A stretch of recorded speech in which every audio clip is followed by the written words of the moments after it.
Vice President Inday, the palace has said your time as DepEd Secretary was a complete failure. This stems from your statement that the country remains at a paper and pencil in comparison to other educational system of other countries which are modernized. What is your response to that, ma'am? Oh, thank you, Alvin and Tourism, no, for this opportunity to speak, no, and explain my side. Unang-una, masabi ko yon na we are still, we are truly behind sa education system natin compared to more developed countries around the world. And that is true. That is an observation. That is a fact of the Philippines. And I have all the right to say kung ano yung katotohanan ng bansa natin. That is covered by the freedom of speech and expression natin. So, dapat siguro walang magalit. Kasi yun naman yung katotohanan ng bansa natin eh. Saan ba tayo magsisimula mag-isip ng mga solusyon kung hindi natin tanggapin na merong problema yung bayan? Pangalawa, hindi ko maintindihan saan nanggagaling yung total failure ako as a Department of Education Secretary. Kasi iba yung actions ni BBM noong ako ay nag-tender ng resignation. Kung maalala ninyo, that was June 19, 2024. It was a Wednesday. Matagal ko na pinag-isipan yung pagre-resign. Inisip ko na kapag mag-resign ako, habang nasa administration ako, inaatake ako. Pag nag-resign ako, dodoble yung atake sa akin. Posibleng mag-file ng impeachment case sa akin dahil September 2023 pa lang pinag-uusapan na yon. So, matagal ko na hawak-hawak yung resignation letter na yun. Matagal akong pabalik-balik sa Malacanang, pero hindi ko talaga pa naibigay. Pero nung June 19, 2024, dun ko na isip na yun ang pinakatamang panahon na ibigay ko na yung irrevocable resignation ko. Kasi merong meeting sa Malacanang about opening of classes na hindi naman dapat na umaabot sa level ng Pangulo pero meeting ko no para sa kung kailan magbubukas ang klase. So after nung meeting, mag-request ako kay President Marcos if I can have a few minutes of his time. Meron lang akong ibigay sa kanya na sulat. So, ang ginawa niya, sinabi niya, so ano kasi yon?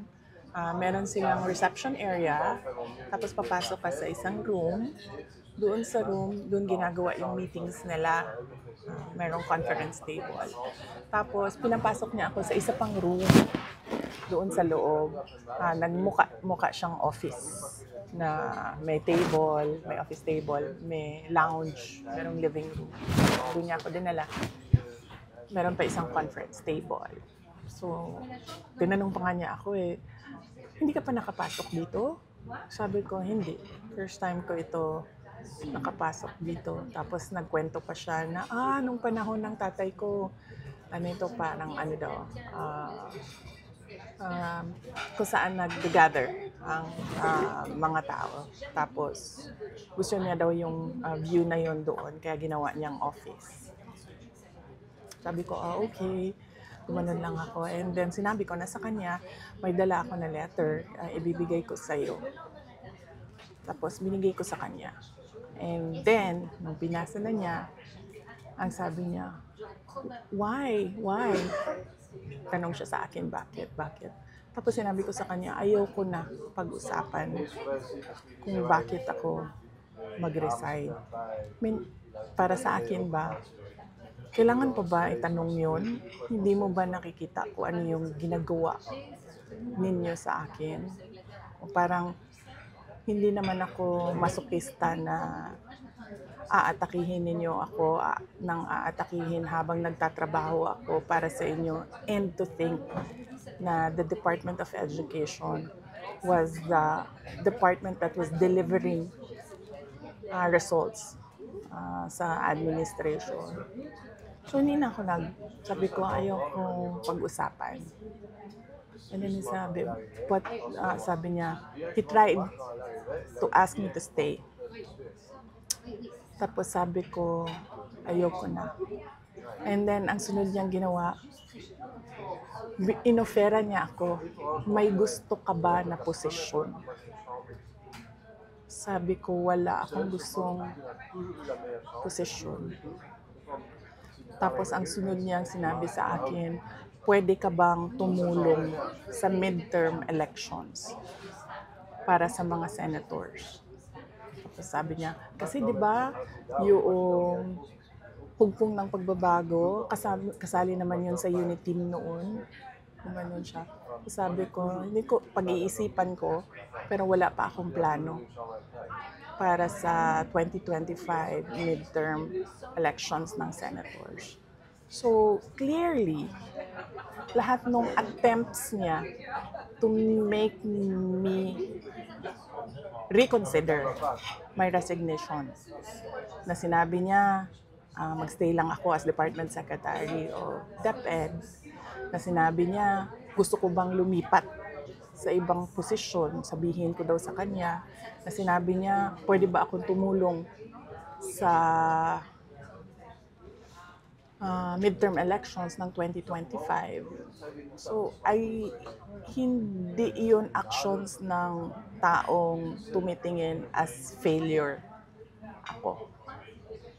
Action yon ng taong tumitingin na kailangan niya yung trabaho ko. So, hindi ko alam saan nanggagaling yung sinasabi nilang failure ako as a Department of Education Secretary. At ang clincher dito, hindi yun eh. Hindi yung gusto niya akong manatili at magtrabaho para sa kanya sa administrasyon. Yun yung pag-alis ko, nagbeso-beso siya sa akin. This was 10:25 or 10:30 in the morning. Baba ako sa oras ko. Hindi lang ako sigurado sa oras. Yes, tama. Kasi ito yung pumasok sa isip ko eh. Tama yung oras ko. 10:25, 10:30 naman. Amoy alak siya. At kung ako ang pahulain, kung ano yung alak na yon, whiskey. Pero, hindi ko naman siya nakita nag-inom ng whiskey. Nakikita ko siya lagi umiinom ng champagne. Pero amoy alak siya at 10:30 in the morning. Doon na-confirm yung decision ko na mag-resign. So, hindi ako ang failure. Siguro, ang failure is yung 10:30 pa lang ng umaga, amoy alak ka na.